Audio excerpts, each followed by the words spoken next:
Halo semua, perkenalkan nama saya Faiz Ahmadidian dan di sini aku akan menjelaskan apa sih dampak buruk dari anonimitas pengguna di dunia maya. Tanpa berlama-lama, mari kita langsung aja ke materi awalnya.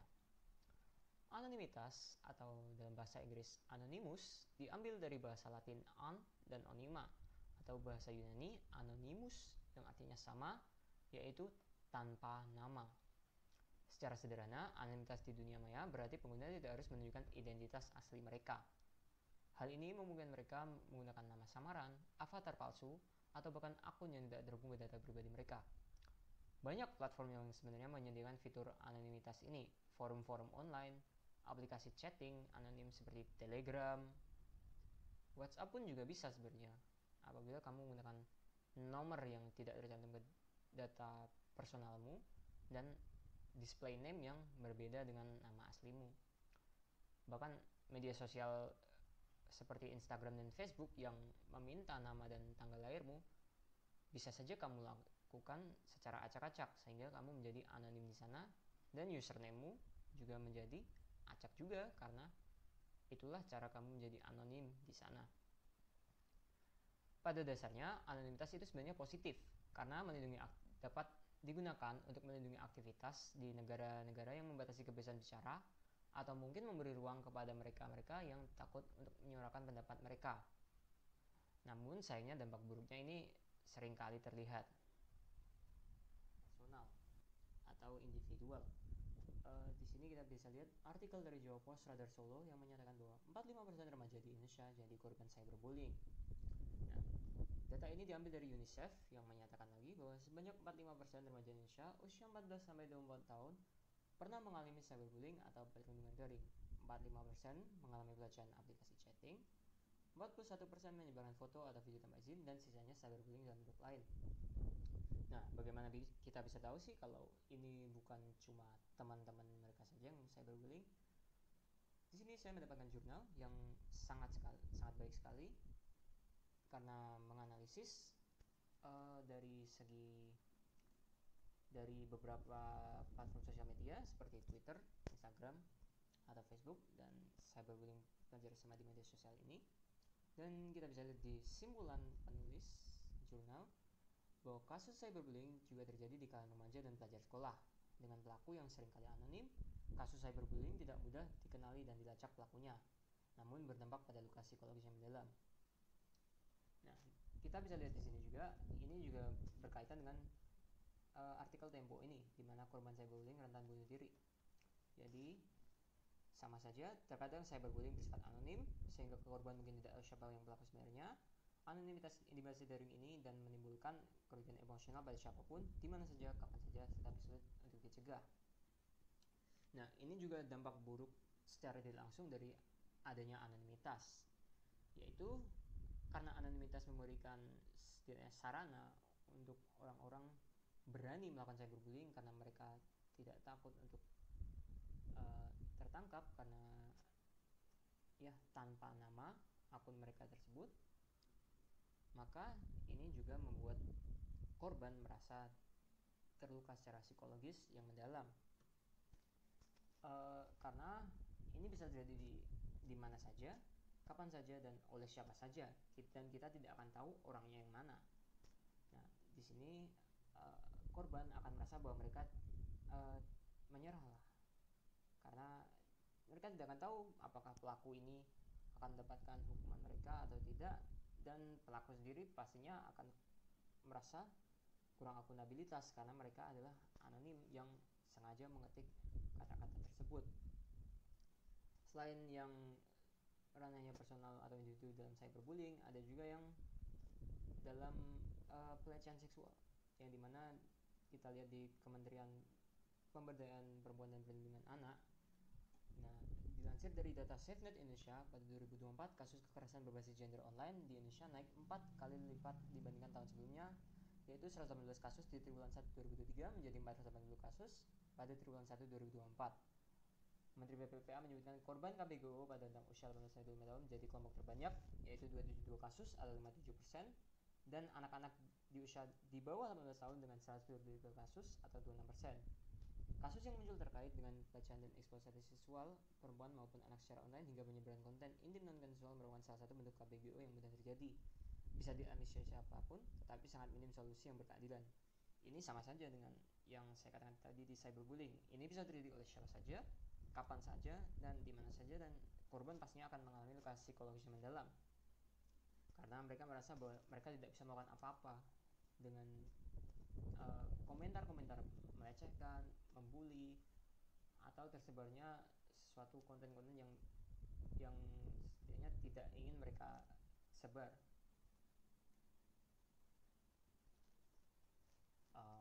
Anonimitas ini adalah mudahnya tersebarnya hoax atau disinformasi. Sebenarnya hoax atau disinformasi ini bisa disebarkan oleh siapa saja, tetapi anonimitas ini memudahkan ini karena ya hoax atau disinformasi ini sebenarnya sudah teratur di UU ITE dan mereka bisa saja tertangkap apabila orang yang menyebarkan hoax itu diketahui identitasnya. Maka dengan itu anonimitas membuat mereka ya terserah untuk melakukan disinformasi ini. Kita bisa lihat di sini, ambil satu dari Turn Back Hoax. Di posting oleh akun Diaspora 70, Evan Dimas di Nansari ke Brunei Darussalam. Tidak ada pemberitaan kredibel yang menggunakan informasi ini. Orang ini sengaja memberikan informasi palsu ke masyarakat Indonesia, di mana ia menggunakan nama Diaspora 770 yang aneh. Meskipun ini ranahnya masih mungkin sedikit harmless atau tidak berkorban, terkadang banyak sekali seperti ini. Soda kue bisa sembuhkan diabetes dalam 24 jam. Ini sama sekali tidak punya efek menurunkan kadar gula dalam darah. Sebenarnya ini adalah salah satu disinformasi yang lebih dilakukan oleh akun anonim atau mungkin orang-orang tua yang tidak tahu dan asal comot lah. Dan kita bisa lihat di sini bahwa banyak sekali hoax-hoax tersebar, dan ini terjadi karena mudahnya anonimitas ini. Platform TikTok, Facebook, ataupun Twitter juga bisa saja terkena disinformasi ini melalui akun-akun yang tanpa identitas ini dan yang acak-acakan ini. Nah, apa sih buktinya? Apa sih yang dilakukan polisi? Nah, di sini selama 2016 300 akun medsos penyebar hoax diblokir polisi. Ini sebenarnya bagus karena ada 300-an akun yang sudah terblokir terkait konten menyebarkan informasi hoax, isu, sara, dan provokasi. Tapi di sini juga tertulis, kita masih memiliki siapa yang melakukan, pribadi itu yang kita proses. Bahwa dari sekian banyak akun anonim tersebut, administratornya masih pelaku yang sama. Di sini kita bisa tahu bahwa anonimitas ini tidak susah untuk dibasmi atau ditangkap. Karena anonim, tidak ada identitas, tidak ada lokasi, tidak ada nama, tidak ada yang bisa dicari secara umum di data pribadi, di data-data negara, warga negara. Maka jika satu akun pun terblokir, administratornya akan masih membuat akun yang sama, pelaku yang sama. Jadi itulah dampak buruk dari anonimitas dalam hal disinformasi. Nah, kalau yang dampak buruk sebelumnya adalah ranah individu dan masyarakat luas seperti cyberbullying yang individu dan pelecehan seksual, atau masyarakat luas yang dibohongi lewat hoax dan disinformasi anonim, kejahatan siber atau cybercrime ini lebih parah karena mereka bukan hanya merusak data dan informasi pribadi, tetapi juga dapat menghancurkan aktivitas ekonomi dan bisnis, infrastruktur, dan bahkan stabilitas keamanan nasional suatu negara. Bisa dilihat kalau kita membiarkan cybercrime ini, maka negara kita pastinya akan hancur karena data-data kita akan bebas begitu saja dijual secara gratis, dan kita tidak terprivasi. Indonesia sendiri adalah salah satu negara yang sering kali terkena cyber attack.